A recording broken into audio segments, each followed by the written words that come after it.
y quiero darle la más cordial bienvenida a un amigo de todas y de todos nosotros, un hombre que tiene una trayectoria política enorme, un hombre que fue presidente del Partido Revolucionario Institucional de nuestro partido, un hombre que se ha dedicado de cuerpo y alma a la política y a servir a México desde hace mucho tiempo. Tengo el privilegio de conocer al gobernador en ese entonces más joven que ha tenido la historia de este país, a Pedro Joaquín, en su natal estado Quintana Roo, y desde eso guardo una amistad de cariño, de respeto, de admiración a un funcionario que ha sabido trabajar para México y hoy trabaja con enorme compromiso para el presidente Enrique Peña Nieto. Hoy, señor secretario, es su octava vez que se reúne con sus compañeras y compañeros senadores del PRI y nos da mucho gusto que el día de hoy esté con nosotros. Al director de Pemex, a José Antonio González, es la segunda ocasión que está aquí con nosotros, también un funcionario de una trayectoria muy amplia, los que fueron mis compañeros diputados y mis compañeras diputadas federales, convivimos con José Antonio. Era un hombre muy cercano al que era el coordinador de asesores del secretario Carstens, y con él veíamos, y lo digo de verdad, y con el hoy secretario de Hacienda, veíamos el presupuesto de egresos de la Federación. Aquí están compañeras y compañeros diputados federales que pueden atestiguarlo. Bienvenido, señor director general. Y Jaime Hernández, un hombre de gran trayectoria, un hombre que se ha dedicado también al servicio público. Es la segunda vez que está con nosotros, te agradezco con esta. Y para nosotros el tema energético es muy importante, señor secretario, señores directores. La reforma se aprobó en el 2013 y yo quiero aquí hacerle un reconocimiento a un hombre que hizo su tarea, su esfuerzo, que comprendió los momentos que vivía México, y es a mi amigo Carlos Romero Champs. Carlos, muchas gracias y muchas felicidades por la forma seria, profesional y comprometida con su país para sacar una reforma tan difícil y compleja como fue la reforma energética. ¿Lo saben ustedes? Costó más de 1 año y medio trabajarla, escuchar todas las voces, hacer foros, tener encuentros con muchos grupos de la población, de muchos estados de la República, y hoy lo que queremos escuchar, señor secretario, es qué ha pasado con la reforma energética, cómo ha avanzado y qué es lo que sigue de la reforma energética del presidente Enrique Peña Nieto. Yo hablo y lo digo, hago un común denominador y hago eco de mis compañeras y compañeros.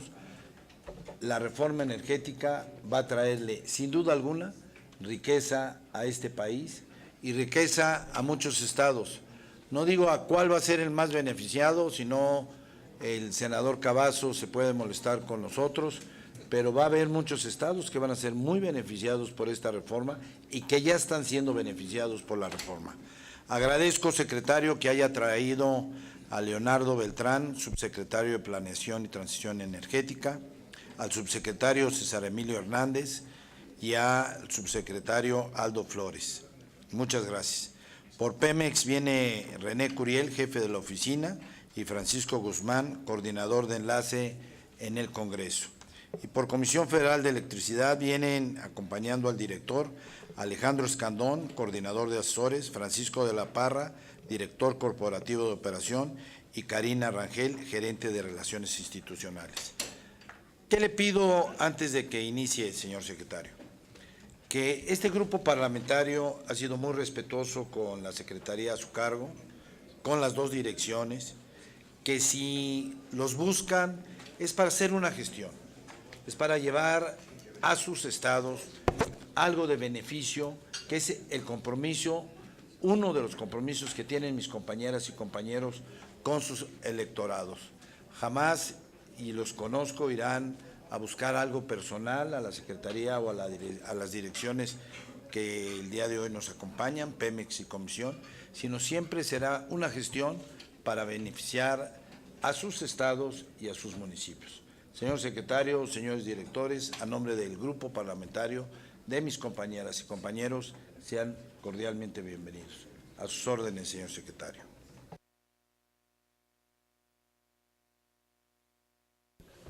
Muchísimas gracias, senador Emilio Gamboa, señor senador Carlos Romero de Champs, secretario del Sindicato de Trabajadores Petroleros de la República Mexicana, señores directores de Pemex y de CFE, compañeras y compañeros. Me unen lazos indisolubles y de gran afecto con los integrantes de esta notable bancada. Por mi paso por el partido, viví el proceso de incubación de buena parte de quienes hoy conforman este grupo parlamentario, que ha hecho una aportación formidable a la transformación de México. Hay muy pocos precedentes de una legislatura que haya realizado una revolución legislativa de la magnitud que se ha venido llevando a cabo en México en los últimos años con las reformas transformadoras del presidente Peña, y el grupo parlamentario del PRI ha sido pilar y sostén de esto.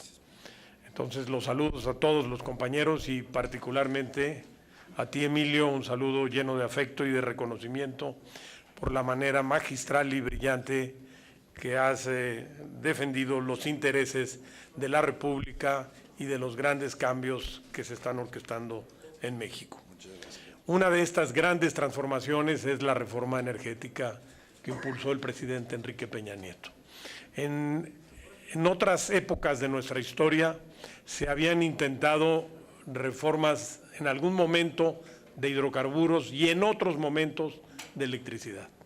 Y generalmente casi reformas epidérmicas, pudiéramos considerar. Esta reforma rompió moldes, es la primera reforma integral de energía que se hace en la historia del país, simultáneamente el sector hidrocarburos y el sector eléctrico. Es una reforma que, como el dios Jano de la mitología romana, mira un rostro hacia el siglo XX, la reforma de hidrocarburos, que era la asignatura pendiente, que necesitábamos ponernos al corriente, y el otro rostro mira al siglo XXI y pone las bases para que México incursione en su transición energética de las energías fósiles a las energías limpias. Estas dos vertientes de la reforma, la eléctrica y la de hidrocarburos, la hacen una reforma compleja en su implementación, pero tenemos buenas cuentas que rendirles. Creo que hemos ido desdoblando los mandatos que ustedes pusieron en la Constitución y en las leyes, y la implementación empieza a mostrar ya sus primeros frutos, y que el paso histórico que dio el presidente fue en la dirección correcta con estas reformas democratizadoras y que marcan una nueva relación de los mexicanos con la energía.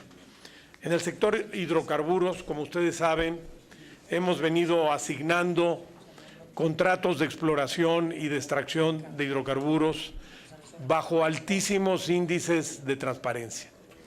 La asignación de los contratos de exploración y de extracción de hidrocarburos tenían que ser absolutamente transparentes, con piso parejo para todos los participantes. Teníamos que mandar un mensaje al pueblo de México de que los recursos de la nación se iban a otorgar bajo estándares de ninguna opacidad, cero opacidad, y bajo las mejores condiciones para el interés económico del Estado. Se ha desarrollado un sistema licitatorio robusto, muy prestigiado internacionalmente, que ha permitido atraer cuantiosas inversiones al país en materia de hidrocarburos que están llegando ya, a pesar de la baja de los precios del crudo. Se ha desarrollado ya un modelo contractual altamente competitivo. Se le está proporcionando a todos los participantes información geológica suficiente y de calidad de información estratégica para la toma de decisiones. Hemos llevado a cabo 7 licitaciones. Son las licitaciones más observadas de la historia del país. Las siguen en tiempo real por internet más de 100,000 personas cuando se realizan. Las licitaciones se abren a los medios de comunicación, a las organizaciones sociales, a los expertos, a los académicos, al cuerpo diplomático radicado en México. De estas 7 licitaciones se han asignado 70 contratos, son 69 contratos y un contrato de alianza estratégica por parte de Petróleos Mexicanos, que seguramente les va a referir el director en su participación. De todas las áreas contractuales que hemos ofrecido, hemos asignado el 74%, en condiciones de caída de los precios del petróleo. Justo cuando empezamos estas licitaciones, se cayeron los precios del petróleo. Eso acredita un reconocimiento de la industria petrolera nacional e internacional de confianza en nuestro país y en nuestro sistema licitatorio. Las condiciones en las cuales se han otorgado estos contratos son inmejorables. En un promedio de los 70 contratos, la utilidad para el Estado mexicano es 70%, es decir, el Estado no está invirtiendo un centavo en estos contratos. No está corriendo el riesgo financiero ni el riesgo geológico si el área contractual va a ser susceptible de extracción comercial o no. Esos riesgos corren por parte de las empresas ganadoras de las áreas contractuales y le participan en promedio hasta un 70% de la utilidad al Estado mexicano. Son condiciones sumamente ventajosas que han dado lugar al nacimiento, este es otro de los frutos de la reforma, de un sistema industrial privado de hidrocarburos en nuestro país. Es decir, coexiste con Pemex ahora este sistema que lo forman 66 nuevas empresas, nuevas en nuestro país, la mayoría, y una muy buena noticia, la mitad son mexicanas. Hay 33 empresas mexicanas ya como parte de este sistema industrial de hidrocarburos altamente diversificado. Esto implica inversiones firmadas en contratos por 59,000 millones de dólares hasta la fecha y que se establecerán en las aguas someras y profundas del Golfo de México y en campos terrestres, como ustedes verán. Varias de estas empresas ya están sumándose a los hallazgos históricos que Pemex ha venido realizando en beneficio del país. También ya empiezan a dar resultados. Esta es una buena noticia que nos va a permitir atraer inversión. En estos bloques han encontrado petróleo, estas empresas. Los dos primeros, el primero es una confirmación de un descubrimiento que ya había hecho Pemex. Ellos confirmaron la existencia de petróleo crudo pesado frente a las costas de Tabasco, perforaron más al fondo y descubrieron un manto de petróleo de alta calidad ligero, que va a permitir engrosar los recursos prospectivos del país en aproximadamente 1,000 millones de barriles de petróleo crudo equivalente. La utilidad promedio para el Estado en este contrato oscila entre 82 y 90%. El otro caso es el pozo Zama 1, también frente a las costas de Tabasco. Hay un descubrimiento también de un consorcio donde participa una empresa mexicana, una empresa norteamericana y una empresa británica, que crudo ligero estiman entre 1,400 y 2,000 millones de barriles de petróleo crudo equivalente, y el porcentaje de utilidad para el Estado será entre el 74 y el 83%, dependiendo de los volúmenes y de los precios de crudo en el mercado internacional. Este pozo Zama 1 es contiguo a un área de petróleos mexicanos, entonces seguramente en las próximas semanas se tendrá que iniciar un proceso de unificación que beneficiará mucho a nuestro país y también a Pemex. Ya pusimos en marcha la siguiente licitación, que es de aguas profundas. que nos va a permitir seguir avanzando hacia la consolidación de la reforma de hidrocarburos. Esto implica 30 áreas contractuales divididas en 4 zonas: el Plegado Perdido, las Cordilleras Mexicanas y la Cuenca de Salinas. Tienen un alto potencial petrolero y gasífero, y la idea que tenemos, como verán en la siguiente lámina, es ir constituyendo clústeres por regiones. Por favor, pueden cambiar la lámina. En 3 regiones. En el Plegado Perdido, ustedes ven en color azul casi morado, los colores de las áreas que estamos asignando frente a las costas de Tamaulipas, y con los otros colores están las áreas que ya se otorgaron en pasados licitaciones, o las que se le han otorgado a Pemex como asignaciones, o en las que Pemex ya hizo alianzas estratégicas o farm-outs. Esto nos va a implicar tener clústeres de desarrollo en el Plegado Perdido frente a Tamaulipas, en cordilleras mexicanas a lo largo de la costa del sur de Tamaulipas y de Veracruz, y la Cuenca Salinas también más hacia el sur de Tabasco y un poco en la parte de Campeche. Estos van a ir conformando estas áreas de desarrollo. Son zonas cercanas donde ya existe infraestructura y van a ser motores de inversión, de desarrollo y de empleo y de ingresos a la renta nacional muy importantes. Otro de los frutos que ya está mostrando la reforma energética y hacia el cual quiero llamar la atención es sobre la expansión sin precedentes del gobierno del presidente Peña en materia de gasoductos.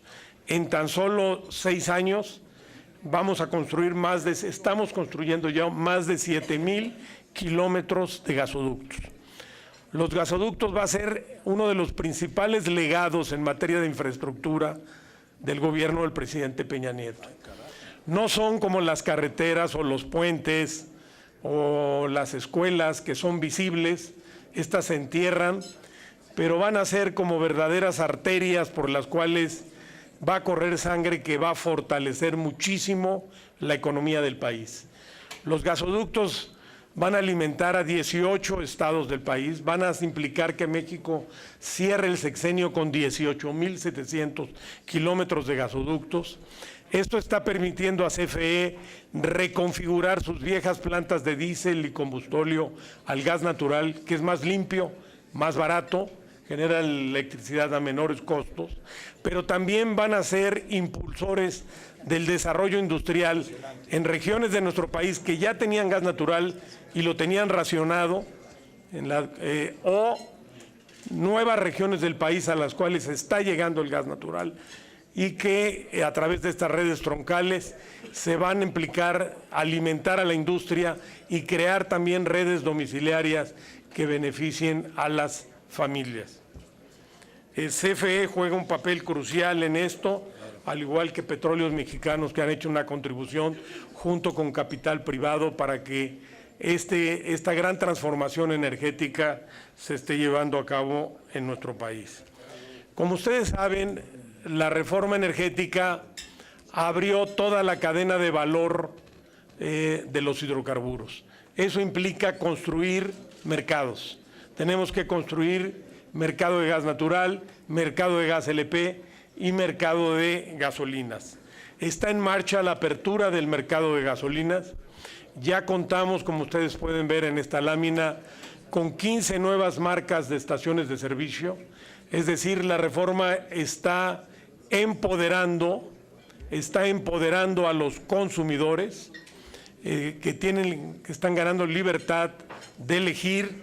Va a haber más competencia y al mismo tiempo estamos incentivando una política de almacenamiento que permita fortalecer la seguridad energética de nuestro país. Es decir, tenemos en promedio capacidad de almacenamiento para 3 días, cuando las recomendaciones internacionales son por lo menos 35 días. Entonces, con la política de almacenamiento que estamos implementando y la apertura del mercado, están llegando nuevas inversiones que nos van a permitir llegar al 2025 a 10 o 13 días de almacenamiento. Estas inversiones que están ya aterrizando en el país van a implicar 1.650 millones de dólares en nuevos poliductos, 1.500 millones de dólares para el transporte de gasolinas por ferrocarril, 1.073 hasta ahora tenemos reportados por terminales de almacenamiento y 12.000 millones de dólares en nuevas estaciones de inversión, lo cual suman solo por este concepto 16.223 millones de dólares. Pero como les decía yo, la reforma no solo es de hidrocarburos. Hay la parte de lo que llamamos la reforma silenciosa, que es la eléctrica, la que nos va a llevar a las energías limpias. Esta reforma, ustedes nos mandataron crear un mercado de electricidad. Teníamos más de 30 años de retraso en México en creación de mercados eléctricos. Construir un mercado eléctrico es una tarea que puede tomar 8, 9, 10 años. Lo hemos iniciado desde hace 2 años con muy buenos resultados. Ya están participando 17 empresas como suministradoras y otras 8 más como compradora. Hay 25 empresas operando en el mercado eléctrico, hay 27 por operarse, 8 de esas son de CFE, el resto son empresas privadas. Pero la mejor noticia la tenemos en energías limpias. La reforma energética ha detonado inversiones históricas en México en materia de energías limpias. Tan solo con 2 subastas de energías limpias realizadas por la CFE de largo plazo, tenemos ya 6.600 millones de dólares en inversiones, principalmente eólicas y solares, que van a llevar que en prácticamente la mitad de los estados del país habrá por lo menos una planta de generación limpia. Como ustedes pueden ver, estos 6.600 millones de dólares se van en primer lugar al estado de Tamaulipas, en segundo lugar a Coahuila. El noreste del país está emergiendo como muy atractivo para las inversiones, principalmente las eólicas. Podemos ver ahí también participación muy importante en el estado de Yucatán, la tierra del senador, en Aguascalientes, más al centro del país, Guanajuato en el Bajío, Sonora también captando mucha importante inversión fotovoltaica. Hay 2 nuevas subastas en proceso, con lo cual estas inversiones van a crecer de manera sustancial.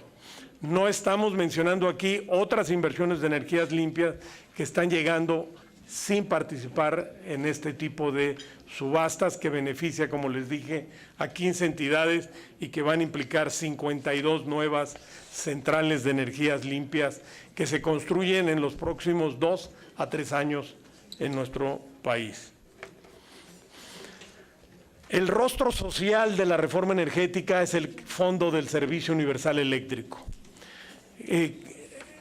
La reforma mandató que de remanentes que emanen del mercado eléctrico mayorista se instaure un fondo que ya constituimos para llevar la electrificación a 1.8 millones de compatriotas que no la tienen. México es un país altamente electrificado. Cuando el general Cárdenas creó la CFE, le dio el mandato de electrificar al país y CFE ha cumplido con esta misión histórica. Pero tenemos un rezago ahí de 1.5% de mexicanos que ha sido muy difícil llevarles la electricidad porque viven en comunidades pequeñas, pobres, dispersas y poco pobladas. Entonces, ahora con la tecnología fotovoltaica se nos brinda la oportunidad de llevarles la electricidad a través de sistemas aislados. Este fondo va a ir acumulando ingresos y hacia el 2021 alcanzarán la suma de 12,000 millones de pesos aproximadamente. Ya este año estamos ejerciendo recursos por cerca de 1,000 millones de pesos para electrificar estas comunidades. Las que se encuentren a menos de 5 kilómetros de la red de distribución, CFE les hará la extensión de la distribución, y las que estén a más de 5 kilómetros vamos a hacer sistemas aislados fotovoltaicos para dotarlos de electricidad. Si ustedes, compañeras y compañeros senadores, tienen propuestas de comunidades, de áreas que estén en estas características de ser alejadas de las líneas de distribución, comunidades pequeñas donde están este conjunto de mexicanos, hagan llegar su propuesta, por favor, a la Subsecretaría de Electricidad para atenderla a través del programa que estamos ahora llevando a cabo. Otra parte de la reforma eléctrica que aterriza en la gente, que le lleva un beneficio muy concreto a las familias de carne y hueso, es la generación distribuida. La reforma ha simplificado y ha facilitado el establecimiento de paneles solares por parte de las familias. Entonces, en las casas. Esto le va a permitir, esto democratiza la generación de electricidad. Le permite a las personas generar su propia electricidad y de esta manera abatir el costo de su factura eléctrica. Ustedes ven que esto está creciendo de manera importante en el país y va a crecer más, auspiciado por la reforma. El establecimiento sobre todo de paneles solares en pequeñas, medianas empresas e incluso en residencias. En síntesis, entre la vertiente eléctrica y la vertiente de hidrocarburo, tenemos ya concertadas y diría yo contratadas inversiones a la fecha por 80,000 millones de dólares. Antes de que concluya el sexenio del presidente, esta cifra va a rebasar los 100,000 millones de dólares. Es decir, el legado del presidente Peña en materia de energía va a dejar más de 100,000 millones de dólares de inversiones. No hablo de expectativas de inversión, hablo de inversiones firmadas, ya en proceso de maduración, que se van a venir ejecutando en los próximos años en beneficio del país.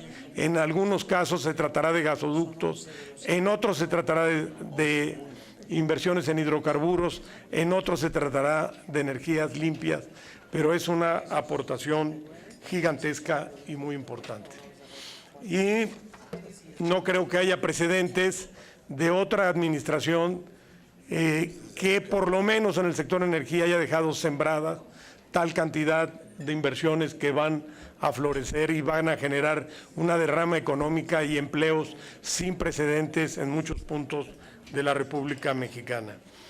Y finalmente, para dejarle la palabra a los directores de Pemex y de CFE, quisiera hacerles dos peticiones muy respetuosas a los compañeras y compañeros senadores, donde necesitamos su apoyo. Primero, tiene que ver con la agenda internacional de la reforma energética. México, como ustedes saben, es desde los años 90 un país de la OCDE, pero no forma parte de la Agencia Internacional de Energía de la OCDE. Es importante que ingresemos a esa agencia donde se discuten las políticas globales de los grandes cambios energéticos que se están dando en el mundo. Ingresar a esta agencia además nos permitiría contar con asistencia técnica, nos permitiría proteger el comercio libre y abierto en materia de bienes energéticos, nos daría acceso a bases de datos y de cooperación, tanto de hidrocarburos como de energías limpias, y cooperación en materia de acciones colectivas cuando haya emergencias o crisis energéticas en las que podríamos salir afectados nosotros. Entonces, seguramente el Ejecutivo Federal mandaría próximamente la ratificación del tratado respectivo y quisiéramos pedirles, senador Gamboa, senadoras, senadores, su apoyo. Y el otro es, se vence el periodo de 2 consejeros, uno de Pemex y otro de CFE. Estos ya están enviados por el Ejecutivo y rogarles, si fuera posible, contar con la ratificación. Son 2 consejeros que se han desempeñado con acierto, y el cabal funcionamiento de los consejos de administración de nuestras 2 empresas productivas requiere la presencia de consejeros. Entonces, agradecerles y pedirles su apoyo en este sentido. Muchas gracias por su atención. Muy bien. Muy bien. Muchísimas gracias, señor secretario. Primero, son impresionantes las cifras y los números que se manejan.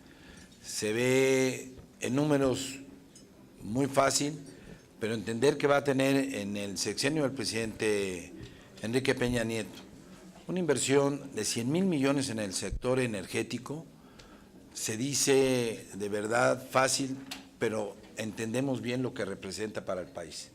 Representa empleo, representa mejores salarios y representa mejor y mayor prosperidad para muchas entidades de la República, como bien lo señaló el día de hoy usted. Cuente con que estaremos atentos a que el presidente de la República nos mande el tratado de la agencia internacional de la que nos ha hecho el favor de explicarnos, y cuente con que estará dentro de nuestra agenda legislativa el nombramiento del consejero de Pemex y el nombramiento del consejero de Comisión Federal de Electricidad. Tiene el uso de la palabra el señor director de Pemex, Pepe Toño.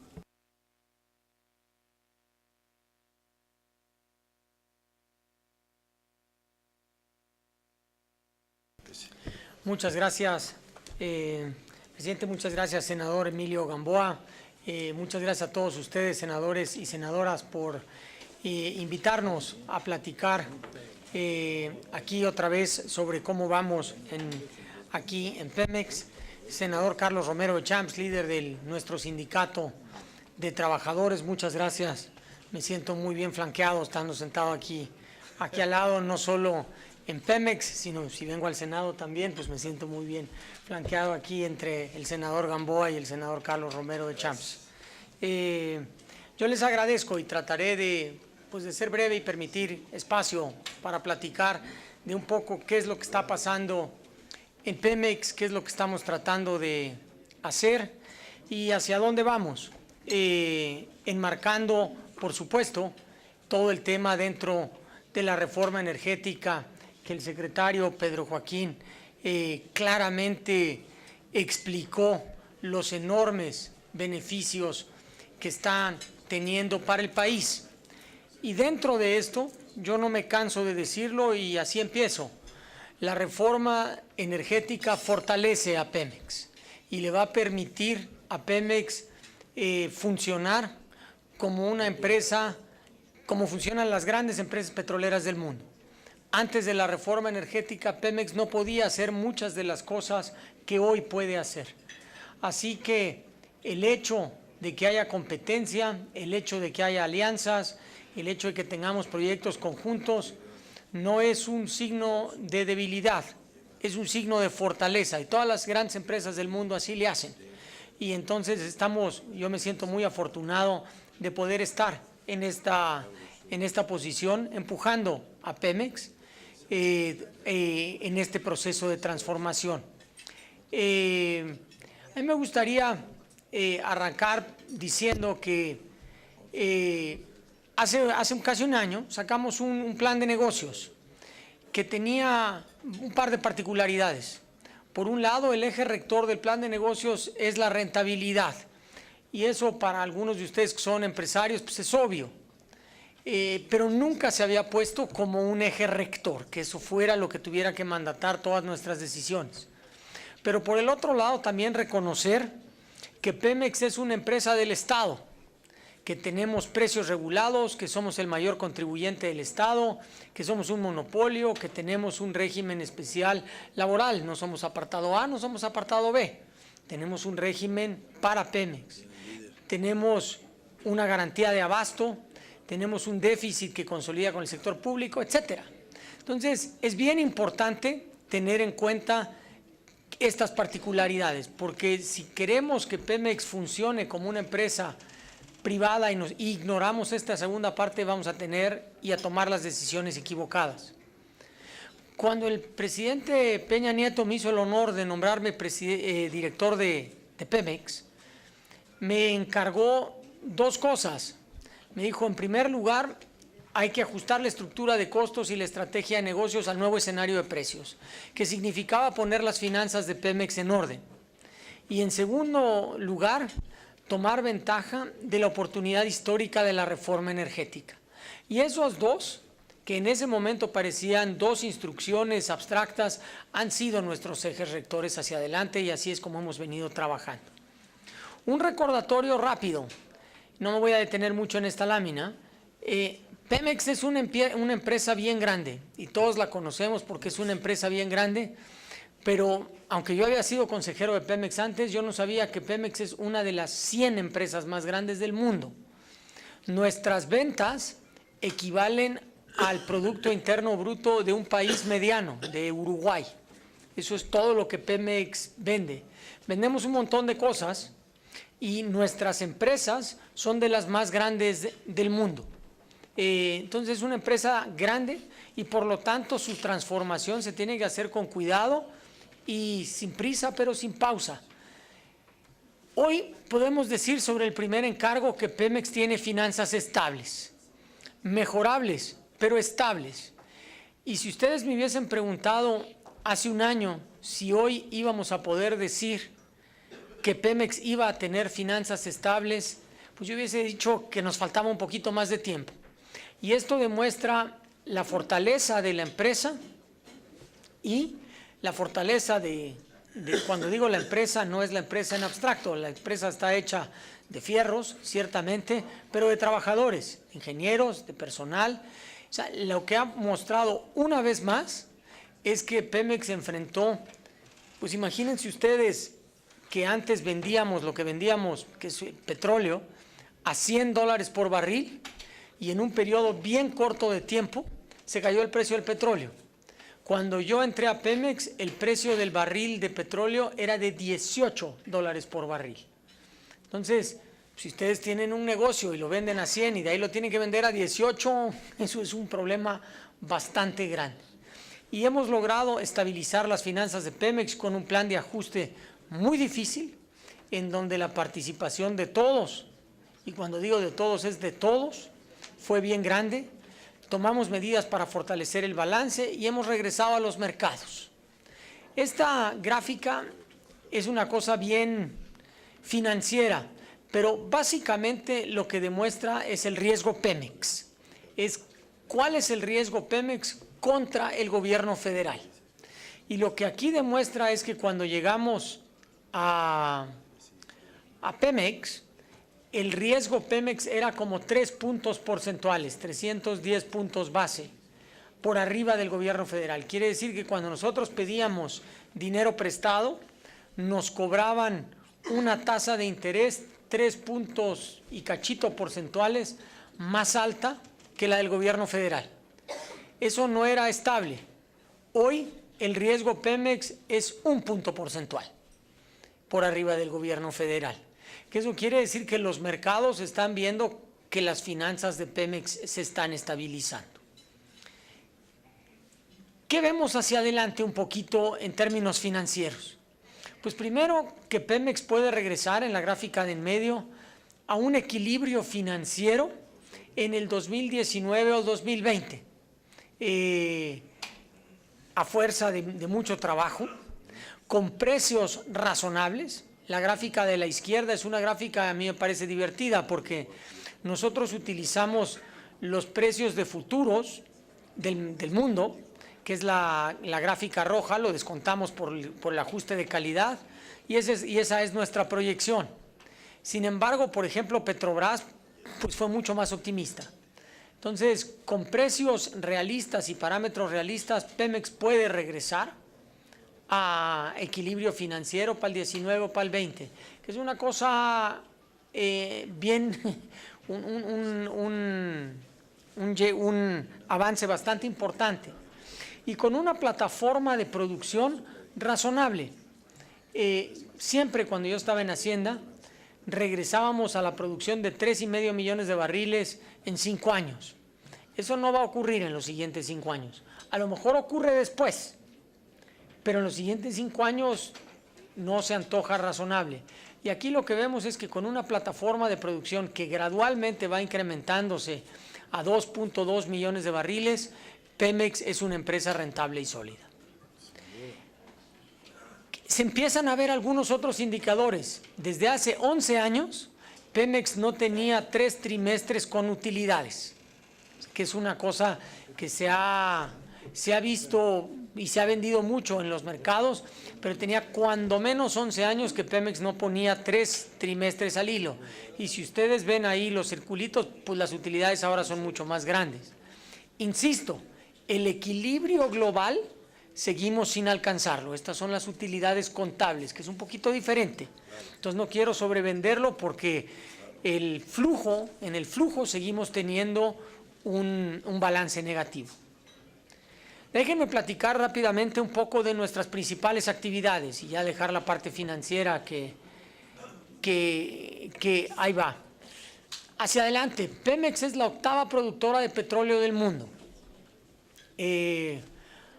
Hoy, antes éramos la 3ª, pero hoy somos la 8ª productora de petróleo del mundo. Y tienen con la Ronda Cero las reservas suficientes para seguir avanzando si se toman en cuenta todas las medidas. La pregunta que ustedes deben tener es, bueno, pues no entiendo, yo todos los días leo que la plataforma se está cayendo. Y es cierto, y la gráfica de la izquierda es bien elocuente en mi opinión.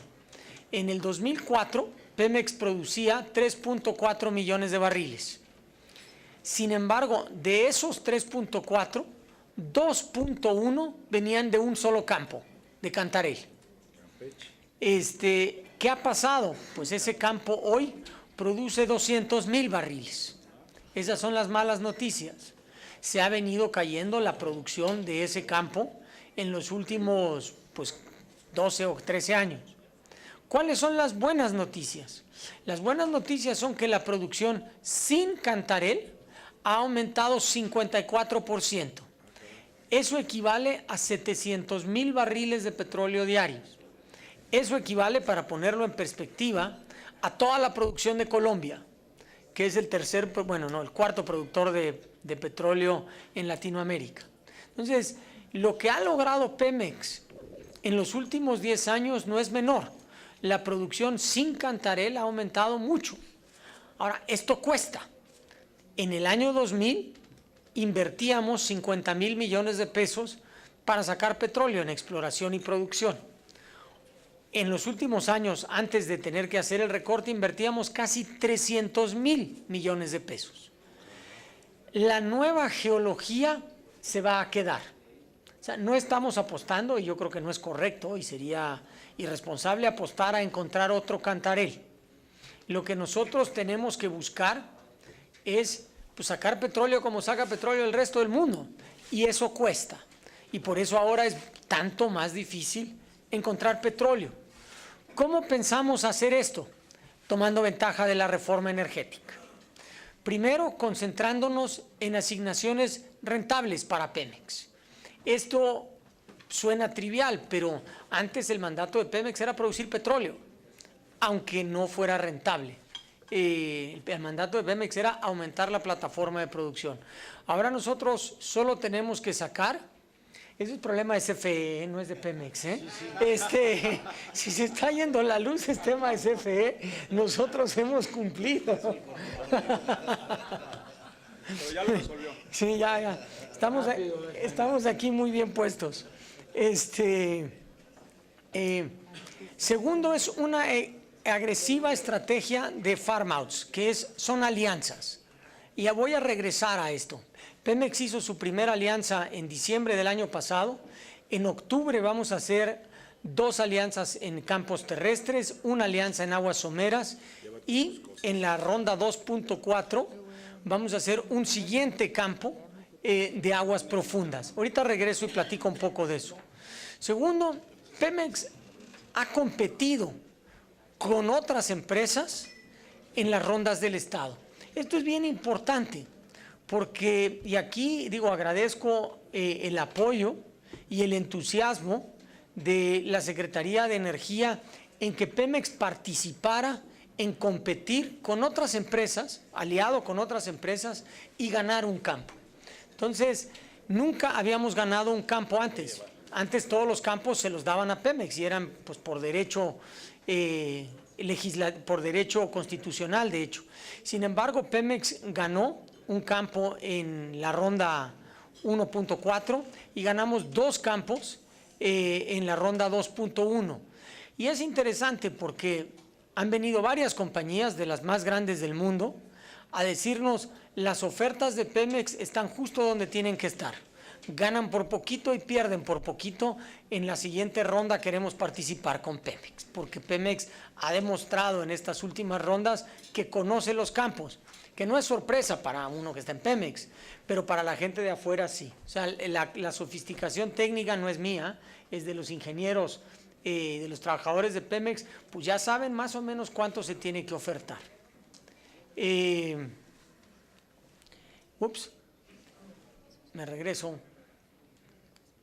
Esta gráfica es bien interesante porque esta es los pozos petroleros perforados en Estados Unidos. Y como digo yo en un cliché, Dios no dibujó las fronteras. O sea, no hay manera de que hace 100 millones de años, cuando se estaba cocinando el petróleo, se supiera que la frontera entre México y Estados Unidos se iba a dividir. Entonces, las posibilidades en hidrocarburos en México son enormes.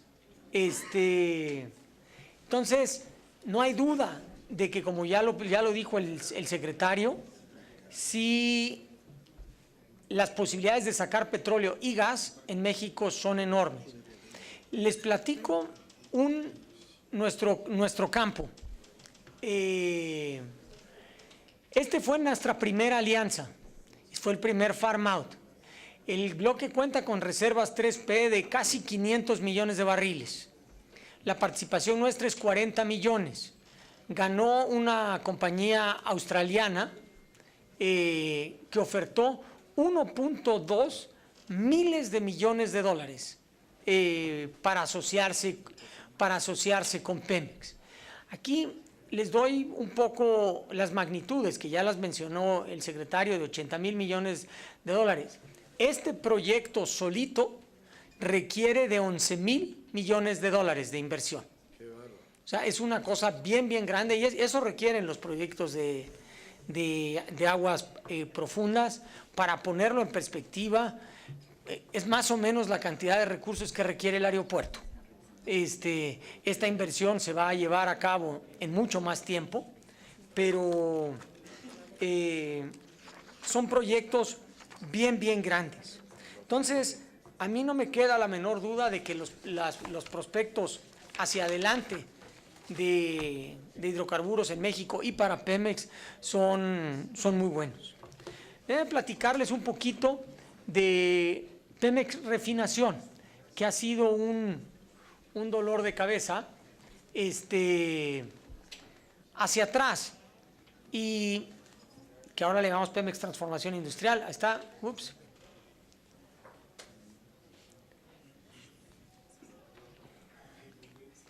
Ahí está.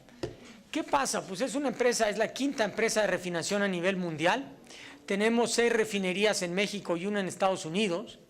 Y digo, sin entrar a las tecnicalidades de esto, para darles un poco un sabor de qué es lo que estamos haciendo en Pemex, la gráfica de la izquierda lo que demuestra es que nuestros índices de paros no programados son mucho más altos que los de la industria. Y la gráfica de la derecha lo que demuestra es una de las razones por las cuales perdemos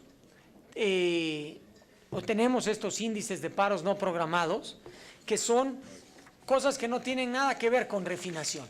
Son cosas que tienen que ver con actividades auxiliares. Entonces, hemos tenido nuestra primera alianza en refinación que nos va a permitir reducir estos índices de paros no programados. ¿Qué esperamos en Pemex Refinación? Pemex Refinación tiene un balance financiero negativo de casi 100,000 millones de pesos. Nosotros esperamos que con las alianzas en actividades auxiliares podamos reducir este déficit de manera importante, lo cual nos va a permitir concentrarnos en lo que sabemos hacer, que es refinación, y no preocuparnos de generar electricidad, de generar vapor, de generar hidrógeno. O sea, siempre platico la misma anécdota. Cuando fui a nuestra refinería en Houston, le pregunté al gerente de la refinería, oye, ¿a ti te da mucha lata tu planta de hidrógeno? Me dijo, ¿cuál planta de hidrógeno? Y pues, ¿de dónde sacas hidrógeno? Ah, no, pues yo me conecto a un tubo que pasa ahí en la calle y yo saco hidrógeno de ahí. Hay 4 compañías en el mundo que se especializan en hacer hidrógeno y lo hacen mejor que nosotros, ni modo, sí lo hacen mejor que nosotros. Y de ahí me atreví a preguntarle, ¿y tu electricidad? Ah, no, pues me cuelgo de la red. Me dice, pues ¿qué haces tú? Le digo, no, yo tengo plantas de electricidad. Y el vapor, pues también hay una planta ahí.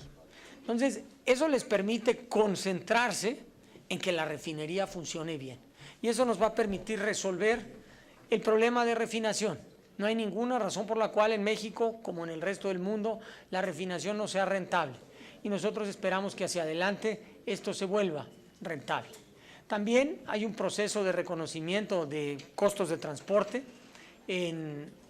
con el proceso de liberalización y el tema de robo de combustibles, que si hay preguntas puedo regresar a platicar sobre esto. La parte de infraestructura de logística la voy a hacer muy rápido, voy a tratar de complementar lo que ya dijo el secretario, porque yo creo que fue muy elocuente y es bien importante, pero pongo 2 mapitas.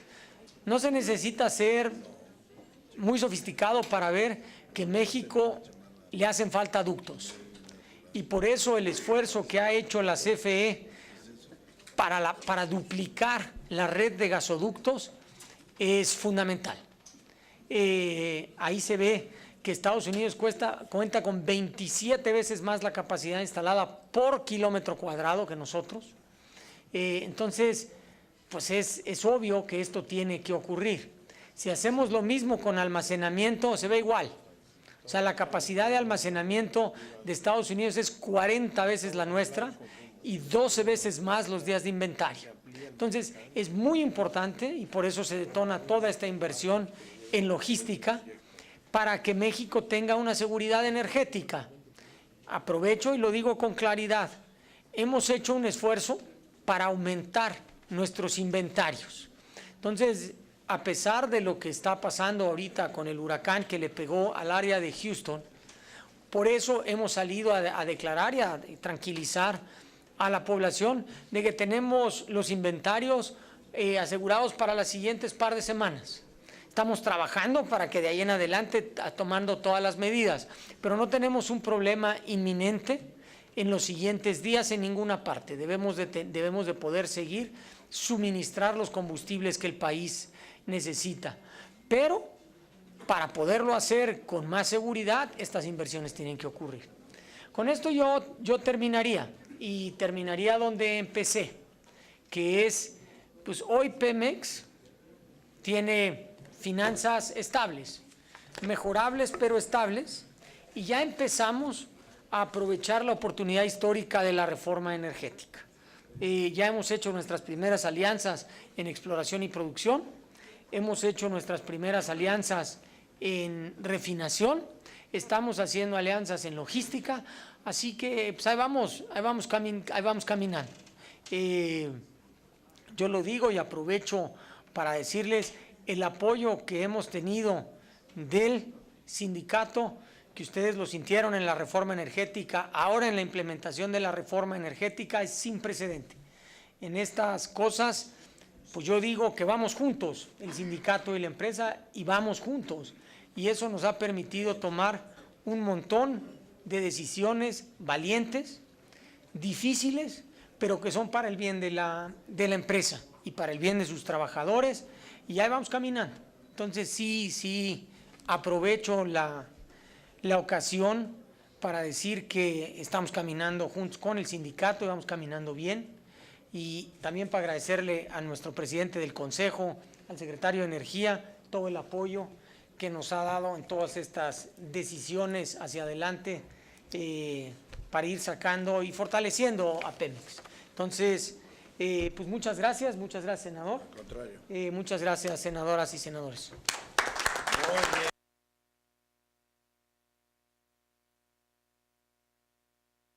Muchas gracias, señor director. Como siempre, los tiene acostumbrados el secretario de Energía, eficientes, rápidos, pero nos dan números muy concretos. Y nos da mucho gusto de que se hable que ya hay finanzas estables y mejorables, pero lo que más gusto nos da es que tenga esa hermandad con nuestro compañero Carlos Romero de Champs. Carlos es un líder de mucho tiempo, como tenemos muchos líderes aquí, que han venido trabajando siempre con el propósito de proteger los intereses de la clase trabajadora. Y hay que entenderlos, comprenderlos, y Carlos es un hombre como Joel, como Isaías, que tienen el apoyo del grupo parlamentario, como Tereso Medina, que tienen el apoyo del grupo parlamentario, y que sé que comunicándose van a llegar a dar muchos mejores resultados. Y pasaríamos por último con el director de Comisión Federal de Electricidad, doctor Jaime Hernández. Jaime, bienvenido. Muchas gracias. Tu segunda vez. Sí, claro. Te encuentras con un grupo que va a hacerte algunas preguntas. Ya se me están apuntando algunas compañeras y compañeros. Quien quiera, me levanta luego la mano. No sean así. Oímos a él y doy un repaso por ahí. Adelante, Jaime. Muchas gracias, coordinador. Es un verdadero gusto y un privilegio poder venir por segunda ocasión frente a este grupo parlamentario. Agradecer primero el apoyo sostenido que han dado a la Comisión Federal de Electricidad a lo largo de los años, pero muy particularmente en este año de 2017, en el que la Comisión Federal de Electricidad celebra sus primeros 80 años de vida. Permítanme hacer un recuento muy breve de cómo nació la CFE. En 1937 la crea el general Cárdenas y le encomienda una misión particular, que era acelerar la electrificación en el país. En aquel año apenas el 38% de la población en México tenía acceso al servicio de energía eléctrica. En este 2017 es ya el 98.5% de la población quien tiene acceso al servicio de electricidad. En aquel año, en 1937, la CFE no tenía redes propias de transmisión ni tampoco de distribución. Hoy nuestras redes de transmisión rebasan ya los 100,000 kilómetros y podrían darle 2 vueltas a nuestro planeta. Las redes de distribución rebasan ya los 800,000 kilómetros por todo el país. En aquel año, en el 37, la CFE tenía una sola central de generación. Esa central hoy sería suficiente para iluminar apenas 10 cuadras del Paseo de la Reforma, para ponerlo en perspectiva. Hoy tenemos 186 centrales de generación con distinta tecnología a lo largo de todo el país. Y finalmente teníamos en aquel año cerca de 100,000 clientes. Hoy tenemos 41.7 millones de clientes en todo el país y este número se incrementa a razón de al menos 1 millón de nuevos clientes por año. La reforma energética le dio a la CFE también la oportunidad de reconfigurar su estructura. Como ustedes saben, hoy tenemos 13 nuevas empresas, subsidiarias y filiales. 6 de ellas, nuestras empresas de generación, deben competir entre ellas y compiten también con el sector privado. Tenemos una empresa subsidiaria de transmisión, una más de distribución que está dividida en 16 unidades de negocio al interior, 2 áreas nuevas de suministro, una dedicada a los pequeños clientes en todo el país, los hogares y los comercios, y una más que se llama nuestra filial de suministro calificado, que atiende principalmente a nuestros clientes más grandes, los clientes industriales. Y la reforma energética abrió por primera vez para la CFE la oportunidad de participar de manera directa en el mercado de los combustibles, en primerísimo lugar para suministro propio, a fin de poder capturar ahorros y en el mediano plazo para poder comercializarlos también con terceros. Para ello tenemos hoy dos nuevas filiales, una en México y otra en Estados Unidos, que se dedican precisamente a optimizar el suministro de los combustibles para la generación de energía eléctrica. Esta nueva estructura nos ha permitido también replantear la visión estratégica de la CFE para el mediano plazo. Permítanme resumir de la siguiente forma cuál es la estrategia de la CFE en estos años por venir. En el caso de la generación, dado que ahora enfrentamos competencia, tenemos que ser capaces de optimizar el uso de los activos de generación, poder apostar por las inversiones más rentables y seguir modernizando nuestras centrales de manera que podamos abandonar el uso de combustibles caros y contaminantes para poder usar otros más baratos y más amigables con el medio ambiente, y de ahí la estrategia que hemos impulsado para poder tener un mejor acceso al gas natural. En el caso de la transmisión y la distribución, enfrentamos el reto de la modernización tecnológica. Debemos contar en nuestro país con redes inteligentes que nos permitan ofrecer un mejor servicio a nuestros clientes. Tenemos el reto también de continuar disminuyendo las pérdidas de energía. En un momento más compartiré los datos específicos de cómo hemos venido avanzando en este frente.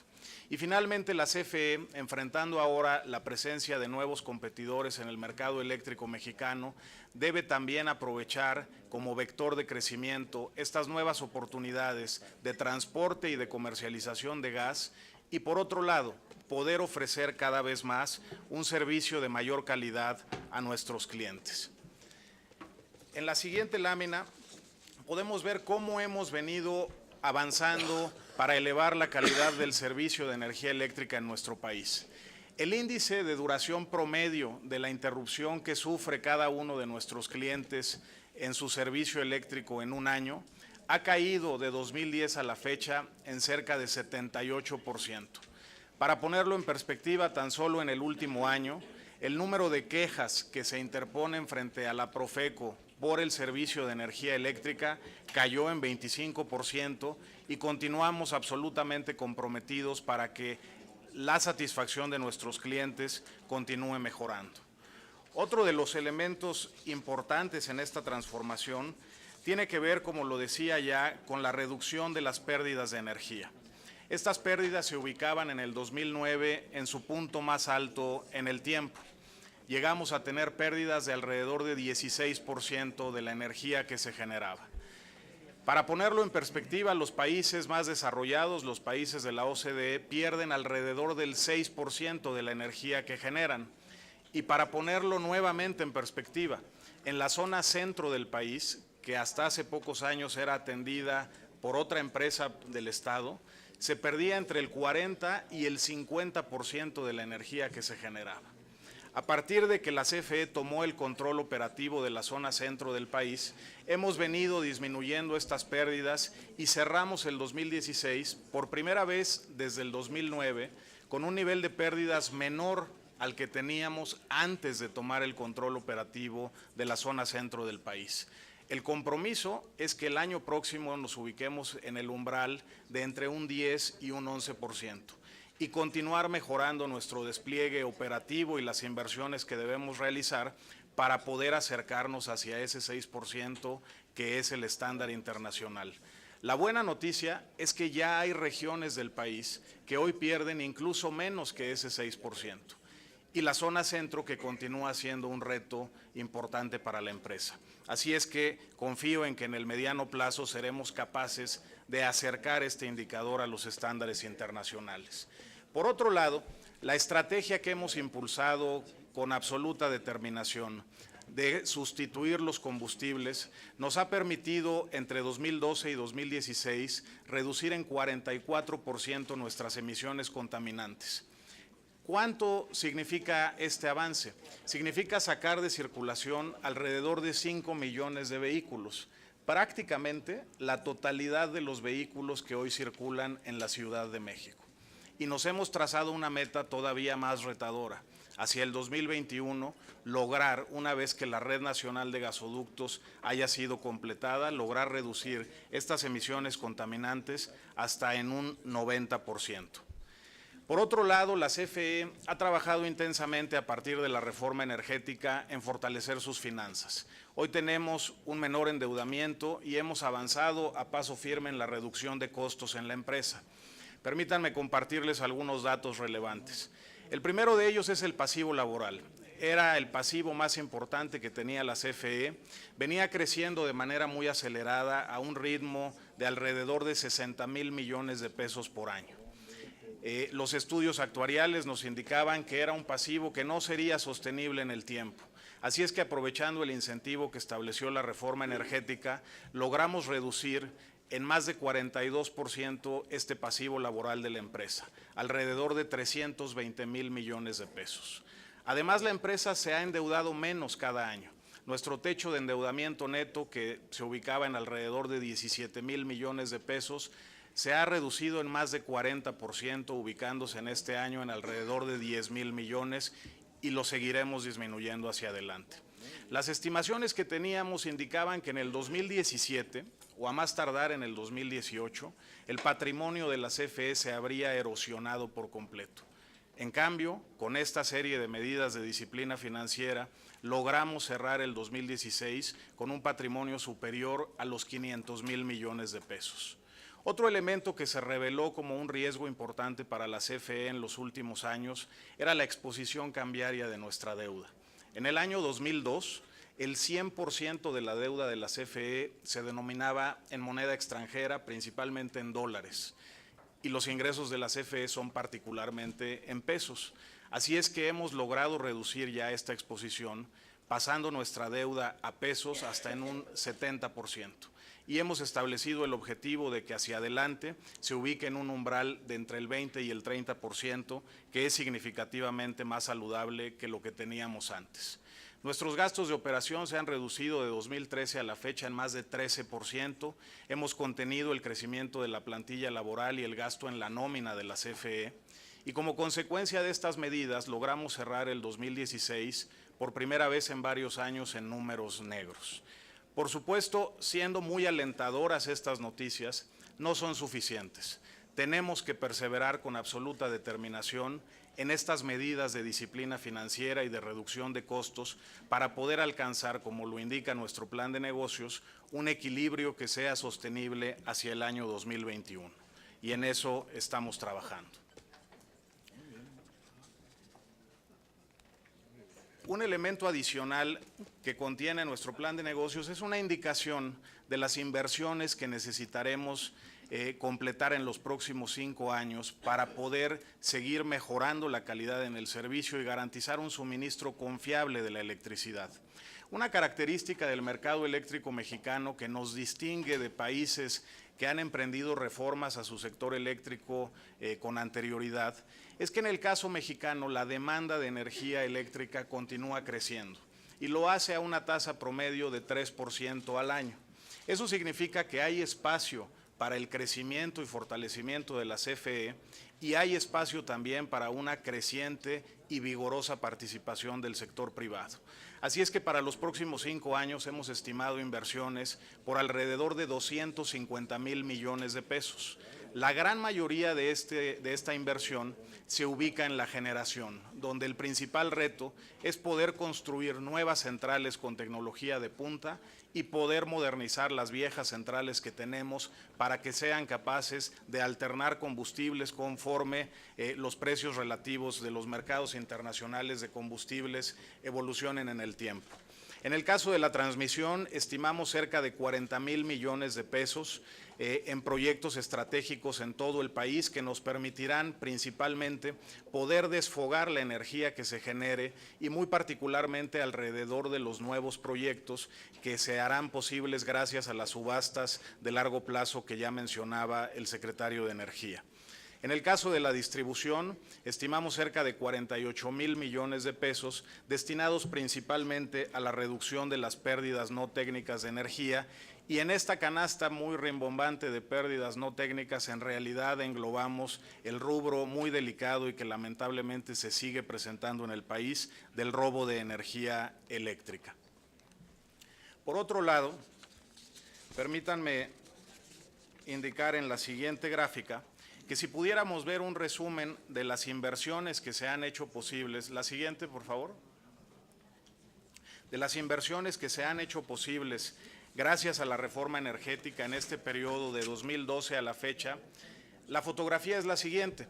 Hemos impulsado con el sector privado la construcción de 25 nuevos gasoductos, la conversión de 7 centrales de generación para que puedan utilizar gas natural, 24 centrales nuevas de generación o reconvertidas, 52 nuevas centrales de energía limpia que ya refería el secretario Pedro Joaquín alrededor de las subastas de largo plazo, 6 centrales adicionales de energías renovables, 415 proyectos de transmisión y 11.800 proyectos de distribución, buena parte de los cuales están orientados a poder avanzar en la agenda de electrificar aquellas regiones remotas del país que hoy no tienen acceso al servicio de energía eléctrica. La que sigue. No me detendré mucho en esta lámina, el secretario Pedro Joaquín ya refirió los datos más relevantes de estas dos subastas. Baste recordar que se han detonado inversiones por más de 6.600 millones de dólares y de manera muy destacada se han alcanzado ahorros verdaderamente significativos alrededor de cada una de estas subastas. Cuando se llevó a cabo la primera subasta, se alcanzaron los precios más competitivos de la energía en todo el mundo en beneficio de la economía familiar. Se pensó que eran apuestas verdaderamente osadas de los participantes en las subastas y que probablemente no serían sostenibles en el tiempo. Pues bien, poco tiempo después de esa primera subasta, se llevaron a cabo procesos similares en otros países del mundo que en el margen superaron estos ahorros alcanzados en México, lo cual confirma que estamos frente a un cambio en los precios de estas tecnologías para la generación limpia. La que sigue.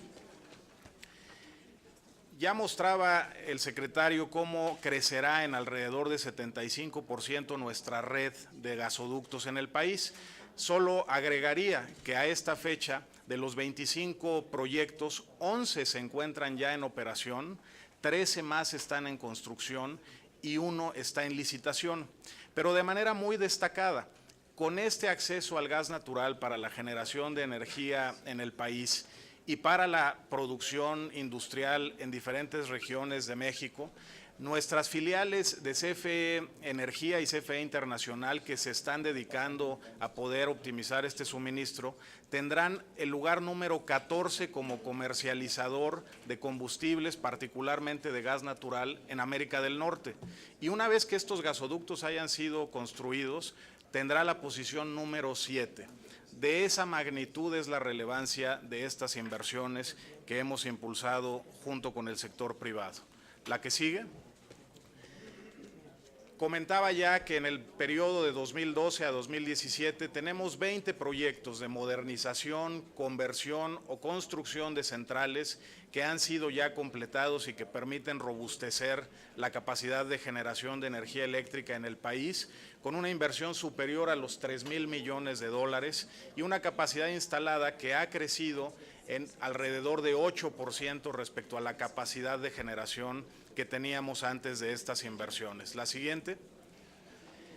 Tenemos 9 proyectos adicionales que se completarán en los próximos años por una inversión de 3.500 millones de dólares y 6.700 megawatts adicionales de generación en diferentes entidades de nuestro país. La que sigue.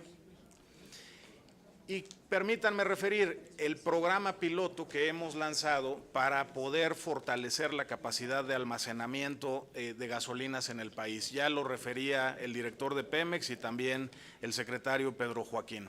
La CFE tiene tanques de almacenamiento donde guardaba combustóleo o diésel. Una vez que vamos avanzando en este proceso de sustituir combustibles y de migrar al gas natural, estos tanques se quedan ociosos y se ubican contiguos a nuestras centrales de generación. Previo a la reforma energética, estos tanques habrían quedado ociosos en el tiempo. La reforma le da a la CFE los incentivos para buscar optimizar el uso de sus activos, para buscar atraer nuevas fuentes de ingresos y para contribuir en esa medida al fortalecimiento de la seguridad energética en el país. Lanzamos un programa piloto en Baja California y en Sonora, y tan solo en esos dos estados, en el caso de Baja California, con la capacidad que se irá haciendo disponible de la CFE para el sector privado, crecerá en 10 días la capacidad de almacenamiento actual de gasolinas, y en el caso de Sonora cerca de 14 días. A lo largo de los próximos 10 años, conforme vayamos liberando esta capacidad de almacenamiento, prácticamente se habrá duplicado la capacidad de almacenamiento de gasolinas que hoy tenemos, con independencia de las inversiones adicionales que puedan hacer el resto de los jugadores en este mercado. La que sigue. Finalmente, quisiera actualizarles sobre la evolución de las tarifas eléctricas para los diferentes segmentos de nuestros clientes. En el mes de agosto, las tarifas bajaron respecto al mes anterior para todos los segmentos de nuestros clientes. En el caso de nuestros clientes industriales, estas tarifas bajaron entre 2.6 y 3.3%. Para nuestros clientes comerciales, las tarifas bajaron entre 1.7 y 2.4%. Y para nuestros usuarios domésticos de alto consumo, las tarifas bajaron 1.7%. De manera muy especial, quiero llamar su atención sobre un hecho muy significativo que beneficia a las familias mexicanas. Llevamos ya 32 meses sin incrementos en las tarifas eléctricas para los usuarios domésticos de bajo consumo. En este grupo se ubican el 99% de los hogares del país. Permítanme en la siguiente lámina poner una perspectiva distinta.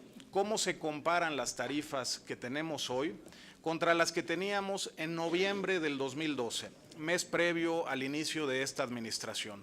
Como pueden ver en la lámina, en términos reales, para todos los segmentos de nuestros clientes, las tarifas son hoy más bajas que las que teníamos entonces. Hacia adelante, y gracias a la reforma energética, hoy tenemos no solamente un mecanismo más transparente para el establecimiento de los subsidios a las tarifas eléctricas que otorga el gobierno federal a las familias mexicanas. Tenemos también la capacidad de reaccionar oportunamente frente a cambios de los precios de combustibles, que es el principal determinante de las tarifas eléctricas en todo el mundo. Cerca del 80% del costo de generar energía eléctrica depende del costo de los combustibles que se utiliza en el proceso. Finalmente, la agenda de la CFE hacia adelante se puede resumir en tres grandes ejes. Por un lado, profundizar nuestra agenda de reducción de costos. En segundo lugar, alcanzar el equilibrio sostenible financiero hacia el año 2021, completando esta renovación de nuestra infraestructura. Y finalmente, continuar modernizando la infraestructura y renovando la tecnología de las diferentes centrales de generación y de nuestras líneas de transmisión y de distribución en todo el país. Yo estoy cierto que la reforma energética le da a la CFE las herramientas que necesita para transformarse y competir con éxito en el nuevo mercado eléctrico en México. Tengan ustedes la absoluta certeza que trabajaremos con esmero para poder ofrecer a los mexicanos por muchas generaciones más un servicio de energía eléctrica de mayor calidad, a precios competitivos y con procesos cada vez más amigables con el medio ambiente. Muchas gracias. Jaime, muy bien. Muy bien. Muy bien, señor director. Nos da mucho gusto que tengan una nueva estrategia, una nueva estructura en la Comisión Federal de Electricidad, que las tarifas vayan disminuyendo, como fue el ofrecimiento del presidente Peña desde el inicio de su gobierno. Les quiero pedir a mis compañeras y compañeros, estamos a media hora de recibir al secretario de Economía, que quien quiera hacer uso de la palabra sea muy concreto, y tengo ahorita apuntados a 6, me levantan luego la mano quien. Empezaríamos con Romero de Champs, después Chon, Teófilo, no se me olvida, Teófilo.